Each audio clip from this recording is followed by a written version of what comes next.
오늘날 교회 내 경건은 바닥을 치고 있습니다. 예전에는 경건의 모양이라도 있었는데 지금은 그 모양도 보이지 않는 것이 현실입니다. 그래서 매스컴에서도 교회가 지탄을 받고 또 기독교인들이 많은 욕을 먹는 것을 보게 됩니다. 과연 우리 교회는 여기에서 자유로울 수 있는가에 대해서 생각을 해봤습니다. 우리는 이러한 문제점을 가지고 있지 않은가? 답은 금방 나올 수가 있었어요. 왜냐하면 경건의 모양은 목사뿐만이 아니라 불신자들에게도 충분히 눈에 보이기 때문에 그렇습니다. 그렇다면 제가 염려하고 있는 그 모양조차 보이지 않는 문제점들이 무엇인지를 좀 살펴보고자 합니다. 그게 오늘 본문의 목록들이 말해주고 있는 거예요.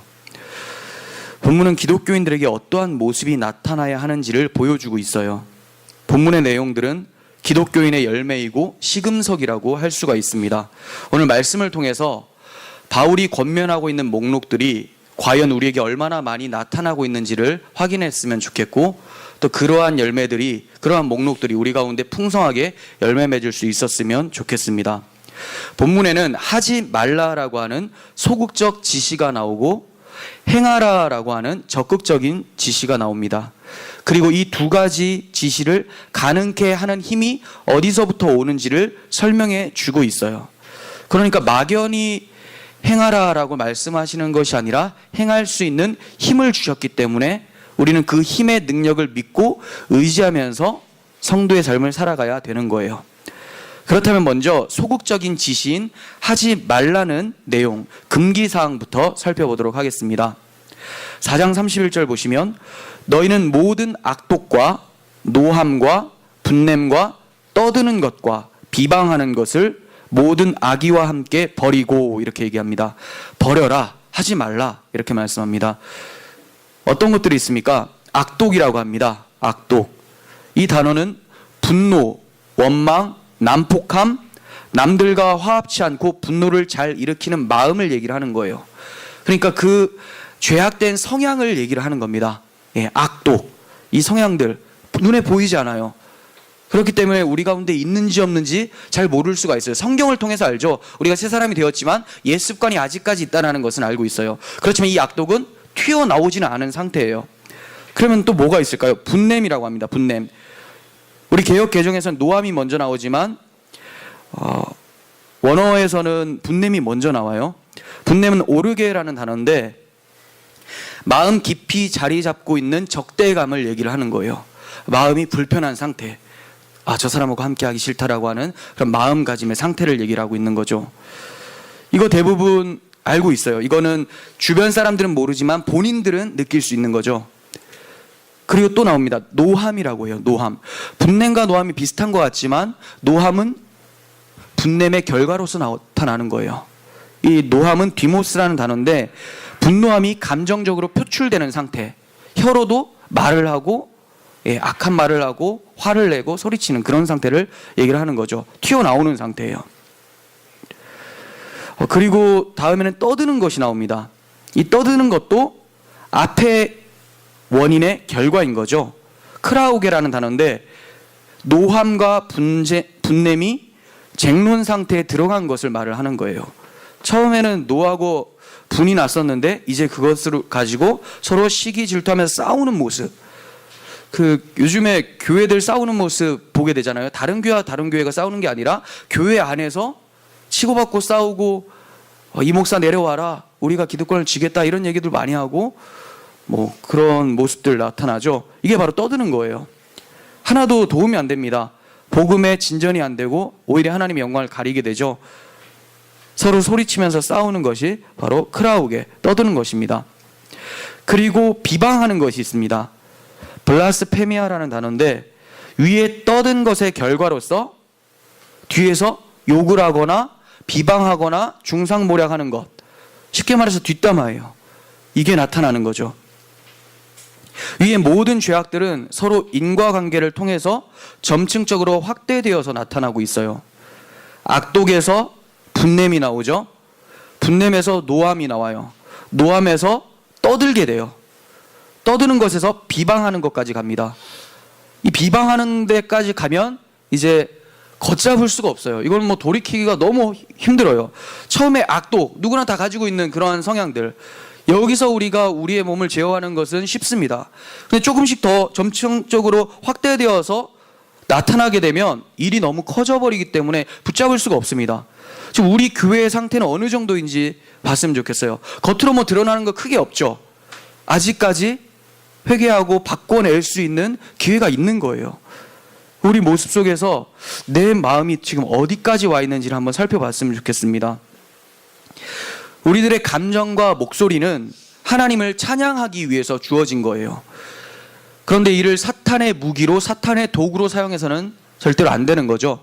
지금 앞에서 말한 하지 말라는 것은 사탄이 너무나 좋아해서 권장하는 거예요. 그런데 하나님께서는 사도 바울을 통해서 하지 말라라고 한 거죠. 우리가 하지 말아야 될 것 중에 정말 중요한 것이 뭐냐면, 이 모든 것들이 어디서 나타납니까? 입에서 나타나는 거예요. 입.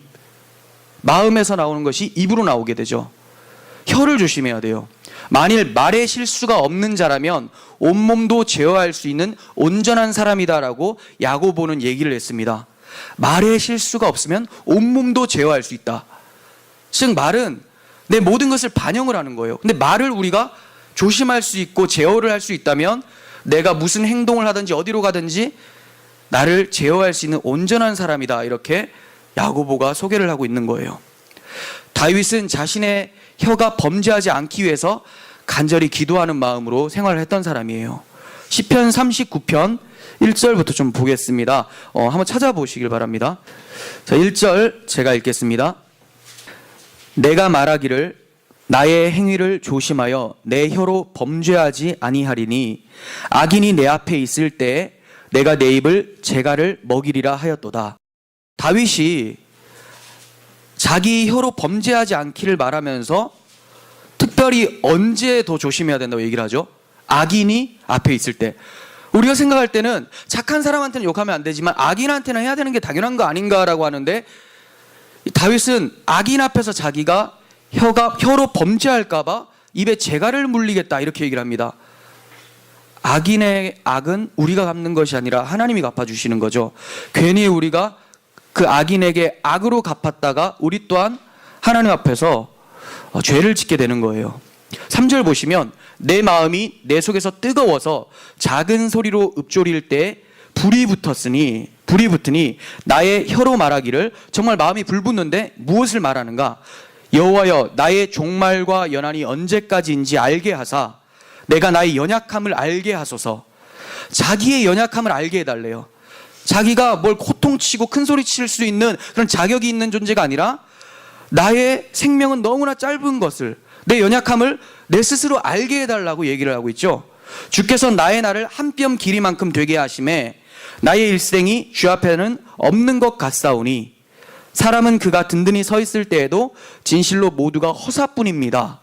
7절 주여 이제 내가 무엇을 바라리요? 나의 소망은 주께 있나이다. 이게 우리 입으로 해야 될 말이에요. 우리의 소망은 하나님께 있습니다라고 고백하는 것이 우리가 해야 될 거고, 우리가 인식해야 될 것은 내가 아무리 든든히 서 있다 할지라도 하나님 앞에서는 금방 지나가는 허사일 뿐이라는 것을 안다면 우리의 입에 재갈을 물릴 수가 있게 되겠죠. 우리 자신을 살펴봐야 돼요. 사도 바울은 모든 악의와 함께 이 모든 것을 버려라, 이렇게 얘기를 합니다. 모든 악의와 함께 모든 것을 버려라. 여기서 악이라고 하는 카키아는 악한 마음을 총체적으로 표현한 거예요. 그러니까 앞에서 언급했었던 버려야 될 것을 다 감싸고 있는 거죠. 이걸 버려야 돼요. 이 단어가 또 어디 쓰이냐면 고린도전서 14장 20절에서 형제들아 지혜에는 아이가 되지 말고 악에는 어린이가 되라라고 할 때 이 악이 나오는 거예요. 그러면 사도 바울은 뭐에는 장성한 자가 되라고 합니까? 지혜에는 장성한 사람이 되라. 과연 우리는 어디에 장성한 사람이고 어디에 어린아이가 되어 있는지를 살펴봤으면 좋겠어요. 하나님의 지혜에 있어서는 장성한 사람처럼 하나님의 뜻대로 살아갈 수 있는 우리들이 되었으면 좋겠고, 악에 대해서는 어린아이와 같이 아무것도 모르는 우리들이 되었으면 좋겠습니다. 이제 바울은 행하라라고 하는 적극적인 권면을 하고 있습니다. 행하라. 32절 보겠습니다. 서로 친절하게 하며 불쌍히 여기며 서로 용서하기를 하나님이 그리스도 안에서 너희를 용서하심과 같이 하라. 네, 여기서 서로 친절하게 하라 이렇게 얘기를 합니다. 좋은 태도나 예의, 온화한, 유순한, 자비로운 이런 뜻이에요. 친절한 모습. 여러분들 주변의 사람들한테 친절한 모습을 보입니까? 다가오면 아까 말씀드렸다시피 경건의 능력은 안 나타나도 경건의 모양은 나타나는가? 능력이 당연히 나타나야 돼요. 강조점은 능력이에요. 그런데 모양이라도 나타나고 있는가? 과연 나는 그리스도인의 친절함, 온화함, 자비로움이 나타나고 있는가? 내가 좋아하는 사람들은 당연히 나타나는 거, 그런 거는 얘기할 필요가 없고, 악인에 대해서 얘기를 하는 거죠. 악인. 누가 봐도 나쁜 사람. 쉽지 않아요. 너무 쉽지 않아요. 그런데 누가복음 6장 35절에서 주님께서 뭐라고 하십니까? 오직 너희는 원수를 사랑하고, 사랑할 만한 사람을 사랑하는 것은 사랑이 아니에요. 원수를 사랑하는 것 얘기합니다. 선대하고 아무것도 바라지 말고 꾸어주라. 그리하면 너희 상이 클 것이요 또 지극히 높으신 이의 아들이 되리니 그는 은혜를 모르는 자와 악한 자에게도 인자하시니라. 주님이 어떻다고요? 은혜를 모르는 자와 악한 자에게도 인자하다고 얘기를 합니다. 즉 주님을 믿게 되면 그 전에 악한 모든 것들 하나님께서 안 보신다라는 거예요. 아무리 악인이라도 그리스도의 은혜를 받은 자는 하나님께서 그를 의인으로 보신다라고 말씀하고 있습니다. 하나님께서도 이러한 친절을 베푸시고 이렇게 보시는데 우리의 눈은 왜 그렇게 사람들의 단점만 보이는지, 이게 정말 답답한 거죠. 주님께서는 남의 눈에 티를 보지 말고 네 눈에 있는 들보를 봐라 얘기해요. 들보 들어가기도 어렵죠. 꽉 차 있다라는 거죠. 우리의 죄악은 이렇게 꽉 차 있어요. 근데 우리가 남을 욕하는 그 손가락을 통해서 우리의 죄악을 볼 수 있어야 된다라고 주님께서는 말씀하고 계시는 거죠. 누가복음 6장 36절에서는 너희 아버지의 자비로우심 같이 너희도 자비로운 자가 되라 이렇게 얘기를 합니다. 네, 이 자비로움, 서로 친절하게 할 때 크레스토스란 단어예요. 너희 아버지의 자비로움 같이 너희도 자비로워하라. 왜 이렇게 얘기를 할까요? 이는 하나님의 자녀에게도 반드시 요구되는 성품인데, 이 성품, 하나님의 성품이 인간들에게도 있기 때문에 그렇다라고 얘기해요. 이 인간들이라는 것은 하나님의 은혜를 받고 하나님의 마음을 받은 자를 얘기를 하는 거죠. 그러니까 하나님께서는 부당하게 요구하는 것이 아니라 내가 너에게 내 마음을 주었으니 그 마음 그대로 나타내라 라고 하는 거예요. 우리의 썩어있는 그런 마음, 죄악된 마음이 아니라 새로 교체된 그 마음 그대로 잘 간직하고 나타내라라고 하는데, 우리는 하나님의 마음에 대해서는 솔직히 관심이 없어요. 불편하거든요. 내 육적 자아가 계속해서 그걸 밀어내려고 해요. 우리는 우리의 몸을 하나님 말씀 가운데 쳐서 복종시킬 수 있는 지혜가 있어야 합니다. 그런 의지가 있어야 돼요. 하나님께서 나의 자비로움과 같이 자비로워하라라고 말씀하신 이 자비로움은, 이 친절함은 다음에 나타나는 불쌍히 여김에서부터 나오는 거예요. 불쌍히 여김에서부터. 이 불쌍히 여기다라는 단어는 동정심이 많은, 또 강한 창자를 가진 이런 뜻이에요. 강한 창자. 유대인들은 마음이 배에 있었다라고 생각을 해요. 마음이 배에 있었다. 그래서 먹었더니 내 배에서 쓰더라 이렇게 얘기를 하죠. 입에서는 단데 내 마음에서는 이게 힘든 거예요. 살아내기가 힘든 거죠. 강한 창자를 가진, 즉 우리 마음 뱃속에서부터 그 불쌍히 여기는 마음이 나타나야 된다는 것을 얘기를 하는 거예요. 이것은 누구를 보면서 그 사람을 하대하라는 말이 아니에요. 아유 어떻게 저래가지고 아유 불쌍해라, 이 영혼 없는 이 불쌍함, 굉장히 천하게 보는 거, 이거 말하는 게 아닙니다. 하나님이 말씀하시는 불쌍히 여김은 자신이 그러한 처지에 놓였다라는 것을 누구보다 자기 스스로 돕기 위해서 안간 힘을 쓰면서 안타까워하는 자기의 심정을 말을 하는 거예요. 내가 만약에 저러한 처지에 놓였다면 그 누구보다도 자기를 위로하기 위해서 힘쓸 거 아니에요? 그런 마음을 가진 것을 불쌍히 여김이라고 하는 거예요. 이와 같이 저 사람 속에서도 내 모습이 보인다라는 것을 알고 저 사람을 볼 때 나의 불쌍함이라고 생각하면서 도와주는 것, 이게 하대하지 않는 거죠. 누가 자기를 하대합니까? 그렇지 않아요. 우리가 저 사람 속에서 내 모습을 본다면 그 사람을 사랑하는 마음으로 긍휼히 여기게 될 거예요. 그리고 계속해서 용서하라라고 얘기를 합니다. 카리조메노이라는 단어예요. 카리조메노이. 죄책감으로 마음이 눌려있는 자에게 그 마음을 풀어주어서 해방시켜주는 것. 이게 용서예요. 아, 됐어. 내가 용서해줄게. 이게 아니라 그 사람의 뭉쳐있던 마음, 너무 미안해서 답답해있던 마음을 풀어주려면 내가 정말로 친절하고 온화한 마음으로 풀어줘야 되겠죠. 아, 됐어. 꺼져. 용서해줄게. 이거 안 된다라는 거예요. 그게 용서 받은 것 같을까요? 아니죠. 그러면 용서를 해주려면 정말로 뭐가 필요하냐? 이 사람의 마음을 풀어주려면 내 마음이 먼저 풀어져야 되는 거죠. 내 마음이 풀어진 것이 확인될 때 그 사람의 마음이 풀어지는 거예요. 즉 용서하라는 말은 너 거기에 대해서 관심 꺼라라고 하나님께서 말씀하는 거예요. 그런데 용서하기를 어느 정도까지 용서를 해야 되느냐? 뭐라고 얘기합니까? 하나님이 그리스도 안에서 너희를 용서하심 같이 하라 이렇게 얘기해요. 하나님이 그리스도 안에서 너희를 용서하심 같이 용서하라. 이것은 하나님이 우리를 어떻게 용서해 주셨는지를 떠올리게 해주고 있어요. 우리가 받은 용서는 죄가 다시 기억나는 정도의 용서가 아니죠. 완전히 사라지는 용서예요. 히브리서 8장 12절 보겠습니다. 내가 그들의 불의를 긍휼히 여기고 그들의 죄를 다시 기억하지 아니하리라. 히브리서 10장 16절부터 주께서 이르시되 그날 후로는 그들과 맺은 언약이 이것이라 하시고 내 법을 그들의 마음에 두고 그들의 생각에 기록하리라 하신 후에 또 그들의 죄와 그들의 불법을 내가 다시 기억하지 아니하리라 하셨으니 이것들을 사하셨은즉 다시 죄를 위하여 제사 드릴 것이 없느니라. 그러므로 형제들아 우리가 예수의 피를 힘입어 성소에 들어갈 담력을 얻었나니. 네, 어느 정도로 용서하셨다고 합니까? 다시 죄를 씻을 필요가 없을 정도로 완전하게 도말하셨기 때문에 기억치 않는다 이렇게 얘기해요. 우리는 이제 죄에 대해서 해방하게 된 거예요. 죄의 심판에 대해서 이제 그걸 두려워하지 않게 된 거죠. 하나님 이렇게 우리를 용서하세요. 우리가 받은 용서는 억눌린 마음으로부터 완전한 해방을 얘기를 하는 것입니다. 우리 또한 이와 같이 용서해 주라고 얘기를 합니다. 즉 하나님처럼 용서하라는 거예요. 하나님처럼. 이는 오직 하나님의 마음이 있어야지만 가능한 거죠. 그런데 바울이 이처럼 요구하고 있다는 것은 우리에게 이 마음이 있다고 얘기를 하는 것과 같습니다. 어디에 나옵니까? 에스겔서 36장 26절. 또 새 영을 너희 속에 두고 새 마음을 너희에게 주되. 옛 마음으로는 안 되죠. 바뀌었어요. 새 마음, 하나님의 마음이 들어온 거예요. 너희 육신에서 굳은 마음을 제거하고 부드러운 마음을 줄 것이며.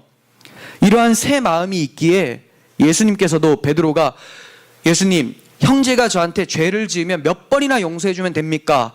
7번 할까요? 라고 얘기했어요. 그 말은 7번 완전하다라는 거거든요. 이 정도 3번인가요? 헷갈리네요. 7번 7번 용서하면 될까요? 나 이만큼 용서해 줄 수 있어요 라고 자랑을 한 거죠. 근데 주님께서 뭐라고 하십니까? 7번을 70번까지라도 해라 이렇게 얘기해요. 횟수가 아니라 끝까지 용서하라는 것을 얘기를 하는 거죠. 끝까지. 이것은 하나님의 용서를 보여주고 있는 거예요. 하나님의 용서를 보여주고 있는 겁니다. 끝까지 아무리 우리의 죄가 주홍같이 붉을지라도 양털같이 희게 하시는 하나님의 긍휼하심을 말씀하고 있는 거예요. 이 용서의 마음이 성도들에게는 이미 임했기 때문에 그렇게 하라고 말씀하고 있는 것입니다. 5장 1절 보시면 그러므로 사랑받는 자녀같이 너희는 하나님을 본받는 자가 되고 이렇게 말씀합니다. 그러므로라는 접속사가 나왔어요. 이건 뭡니까? 앞서 언급한 금기사항을 행할 것을 어떻게 하면 시행할 수 있는가? 앞에 말한 금기사항과 해야 될 것을 어떻게 하면 시행할 수 있는지를 얘기하기 위해서 접속사 그러므로가 나왔어요. 그러므로 이렇게 하라. 방법이 뭐죠? 하나님을 본받는 자가 되라는 거예요. 야, 너무 충격적인 말 아닙니까? 하나님을 본받으래요. 불가능을 얘기를 하는 것 같잖아요. 바울이 지금까지는 여러 군데에서 나를 본받으라 이렇게 얘기를 했거든요. 바울을 본받는 건 할 수 있을 것 같아요. 그런데 어떻게 하나님을 본받으라고까지 얘기를 할까? 지금 바울이 이제 그 강도를 최고조로 올리고 있어요. 인간이 아니라 하나님을 본받으라고 얘기합니다. 문제는 하나님이 보이지도 않는데 하나님이 무엇을 어떻게 본받으라고 하는 것인가? 이런 거죠. 성경에는 하나님이 사람을 자기 형상대로 창조하셨다 이렇게 말씀합니다. 이 형상은 하나님의 공유적 속성을 말씀하고 있는 거예요. 공유되는 속성. 비공유적 속성도 있어요. 공유되지 않는 하나님만의 속성도 있어요. 예를 들면 자존하심. 하나님께서 스스로 존재하고 계신다. 우리는 스스로 존재 못하죠. 하나님으로 인해서 기동하고 살며 움직이게 되는 거예요. 그리고 자족하심. 스스로 만족하시는 거예요. 우리는 하나님의 도움으로 만족하게 되는 거죠. 하나님은 다른 게 아무 필요 없어요. 스스로 만족하세요. 영원하세요. 우리는 유한합니다. 우리 생명은 끝나게 돼요. 하나님 영원 전부터 계셨고 영원토록 살아계시는 분이세요. 전능하심. 하나님은 못하시는 것이 없으세요. 전지하심. 모든 것을 다 하세요. 우리와 다르죠. 편재하심. 지금 이곳에도 아프리카에도 미국에도 하나님은 역사하고 계시고 함께하고 계신다라는 것이 편재하심이에요. 어디든지 계신다.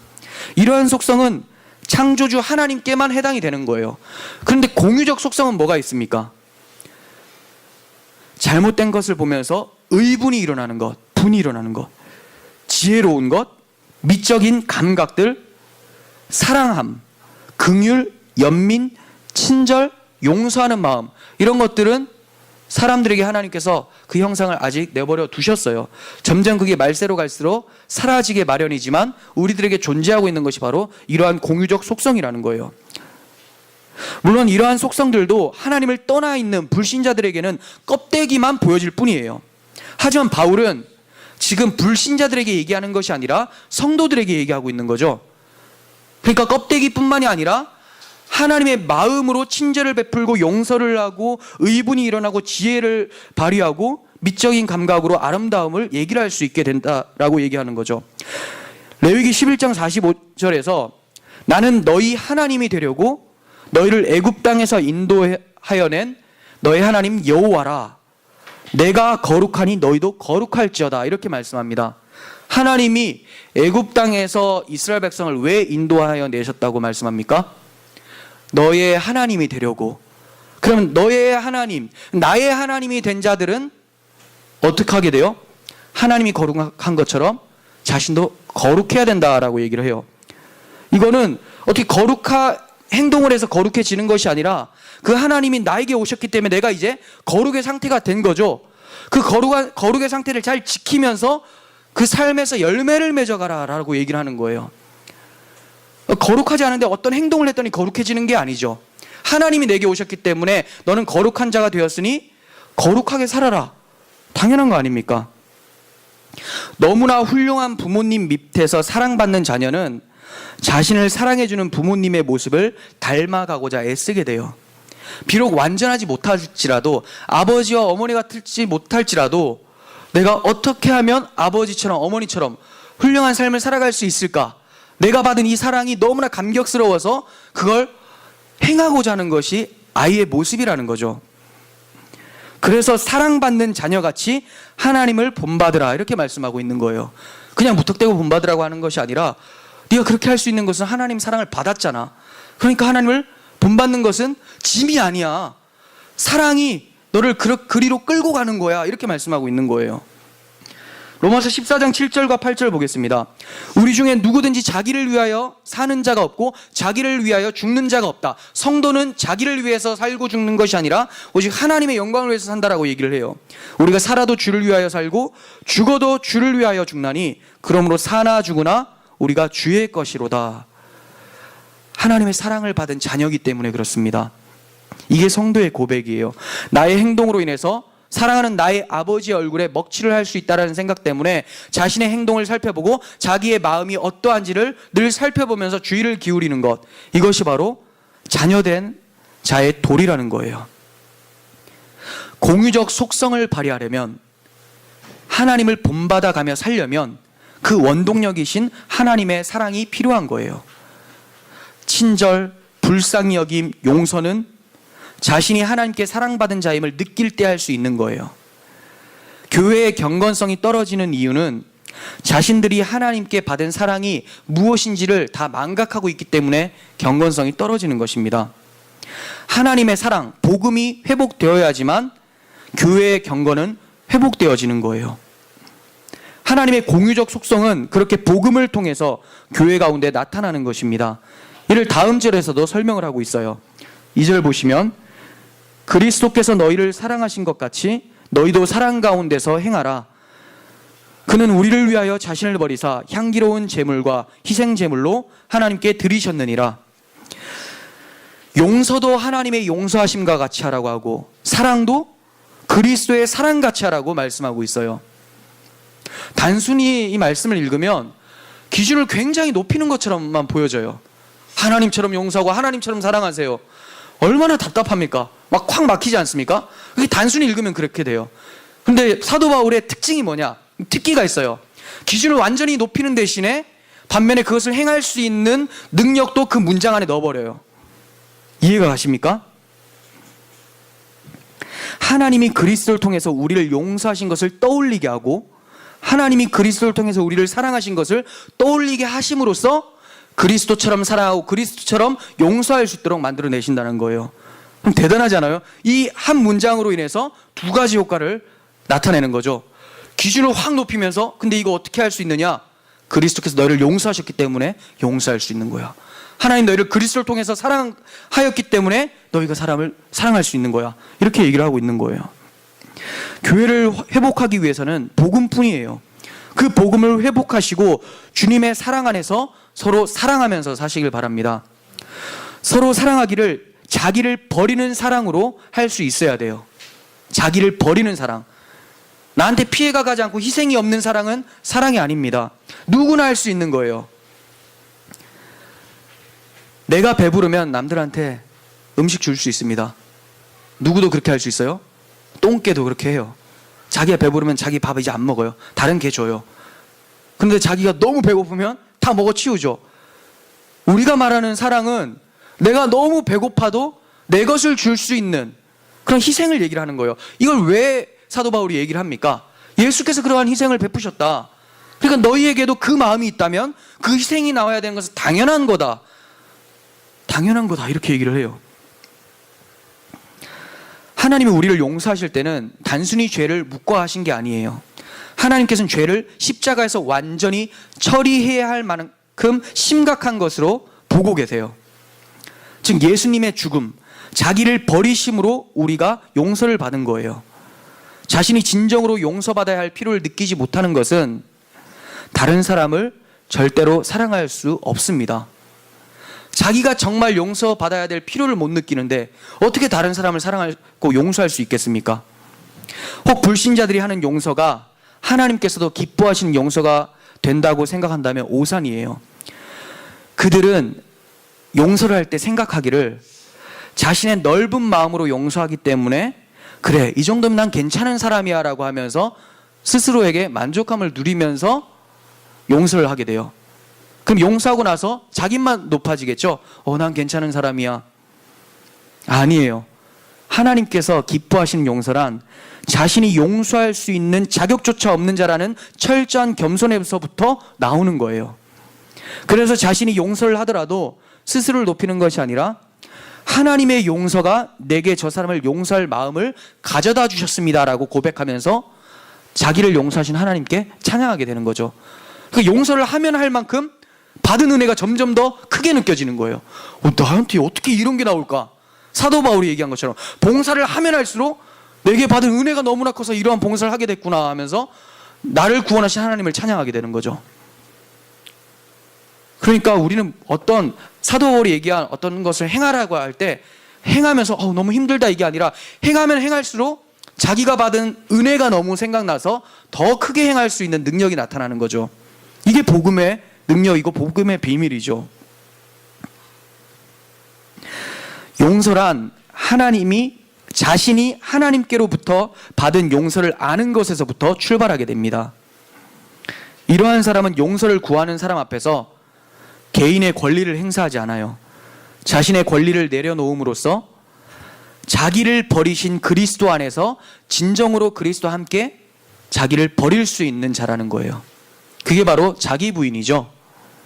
우리는 다른 사람들에게 왜 이렇게 우리 자신을 내어주지 않는 모습을 보일까요? 왜 이렇게 내 자신을 내어주는 것은 힘들까요? 그건 두렵거나 이기적인 마음 때문에 그래요. 우리 자신을 다른 사람들에게 주면 우리가 상처를 받고 실망하게 될 것을 두려워하는 거죠. 누구를 사랑하려고 하는데 사랑 못하는 이유가 뭡니까? 저 사람이 내 사랑 받아주지 않고 내 호의를 무시한다면 내가 상처받을까 봐. 우리 전도할 때도 두렵고 떨리는 이유가 뭡니까? 다 자기 때문에 그렇잖아요. 하나님이 한 영혼이 돌아오는 것을 보지 못할까 봐 그것 때문에 안타까워서 두렵습니까? 아니잖아요. 내 자존심 상처받을까 봐, 내가 실망할까 봐. 이게 너무나 이기적인 마음이죠. 오직 하나님을 소유한 자만이 이러한 두려움에서 해방되어서 하나님의 무한하신 사랑을 나타내 보일 수 있는 겁니다. 누군가를 용서하고 사랑하기 힘드실 때 기억하시길 바랍니다. 우리가 하나님께 범죄한 것처럼 우리에게 그토록 악한 행동을 한 사람은 이 세상에 없다라는 것을 기억해야 돼요. 다시 말씀드리겠습니다. 우리가 하나님 앞에 악한 행동을 한 것처럼 이 세상에 나에게 그러한 악한 행동을 하는 사람은 단 한 사람도 없다라는 것을 기억할 때 우리가 사람들을 사랑하고 용서할 수가 있어요. 만일 우리가 사랑하지 않고 용서하지 않고 있다면 우리에게 베푸신 하나님의 사랑과 용서의 크기를 진정으로 알지 못하는 것입니다. 스스로에게 물어보십시오. 정말로 내 옆에 한몸된 지체를 사랑하고 있었는지, 교회는 그리스도의 몸인데 그 몸은 미워하고 있으면서 그래도 나는 머리는 사랑해 라고 말하는 그런 궤변을 말하고 있지는 않은지 돌아봤으면 좋겠어요. 사랑하는 척하고 살고 있었다면 나를 내어주지 못한, 나를 희생하지 못한 그런 내 모습 때문에 통탄할 수 있었으면 좋겠고, 사랑하는 척도 하지 않고 살았다면 도대체 나는 뭐지? 나는 누구지? 자문하면서 회개하고 예수 그리스도를 믿었으면 좋겠습니다. 교회가 경건의 모양도 보이지 않는다고 했지만 우리가 회복해야 할 것은 모양만이 아니에요. 능력이 있어야 되죠. 경건의 능력은 모양을 나타내게 합니다. 하나님을 본받아 사는 삶은 하나님의 사랑을 알 때 가능한 거예요. 그런데 하나님의 사랑을 알려면 어떻게 해야 돼요? 예배, 기도, 말씀 묵상, 이러한 은혜의 방편들을 사용하려면 뭐가 헌신되어져야 됩니까?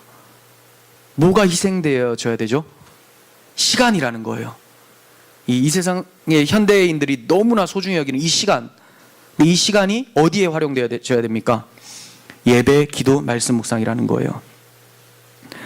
우리는 하나님을 알아가는데 얼마나 많은 시간을 투자하고 있습니까?